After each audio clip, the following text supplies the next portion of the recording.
ये माहीगीरों की बस्ती इब्राहिम हैदरी है, जहां जो माहीगीरों की कश्तियों को खड़ा कर दिया गया है तूफ़ान के ख़तरे के पेश नज़र। इसके साथ ही रेडी गोड, लठ बस्ती और चश्मा गोड है, जो तमाम जो माहीगीरों की बस्ती है।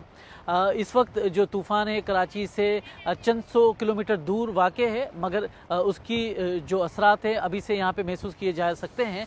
हवा में तेज़ी आ चुकी है, जबकि आसमान पर स्याह बादल मंडला चुके हैं। इसके अलावा जो डिफेंस हाउसिंग अथॉरिटी है उसने साहिल समंदर पर जो आबादी है उसके मकीनों को कहा है कि वो रज़ाकाराना तौर पर यहाँ से नकल मकानी कर जाएं और उस वक्त तक वापस ना आएँ जब तक तूफ़ान का ख़तरा टल नहीं जाता। इसके साथ ही जो साहिल समंदर पर जो तफरी मकाम है वहाँ पर पाबंदी लगा दी गई है और उसकी सड़कें जो हैं ब्लॉक कर दी गई हैं ताकि लोग इस तरफ का रुख ना कर सकें। शहर की जो मरकज़ी शाहराह हैं, शाहराह फैसल और एमेजना रोड समेत जो बड़े साइन बोर्ड्स लगे हुए हैं उनको भी हटाने के अहकाम जारी किए गए हैं ताकि हवाओं से जो कोई नुकसान हो उससे महफूज रहा जा सके। शहर में कई जो कदीम इमारतें हैं, ऐसी कोई 80 के करीब मखदूश इमारतें हैं जिनमें अभी तक लोग रहते हैं।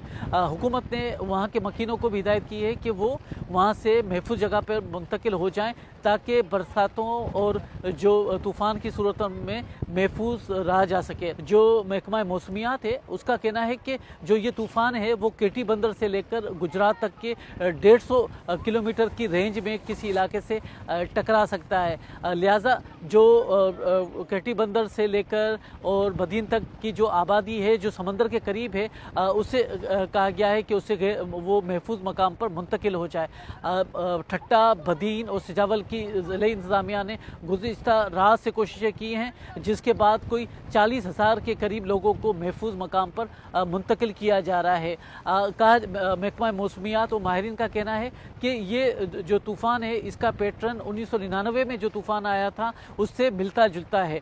लिहाजा जो कॉन्टीजेंसी प्लान है, जो कोशिशें हैं, जो हिफाजती इक़दाम हैं, वो उसी की रोशनी में उठाए जा रहे हैं। इस वक्त जो बताया जा रहा है कि 15 तारीख के बाद जो हैं वो बारिशों का सिलसिला शुरू होगा, जो ख़ास तौर पर जो 6 डिस्ट्रिक्ट हैं कराची के अलावा ठट्टा, बदीन, सिजावल, उमरकोट, थरपारकर और हैदराबाद, यहाँ पे शदीद बारिशें हो सकती है। कराची में ताहम जो तूफ़ानी जो हवाएं चल सकती हैं, उसके अलावा जो मॉडरेट किस्म की बारिशें हो सकती हैं।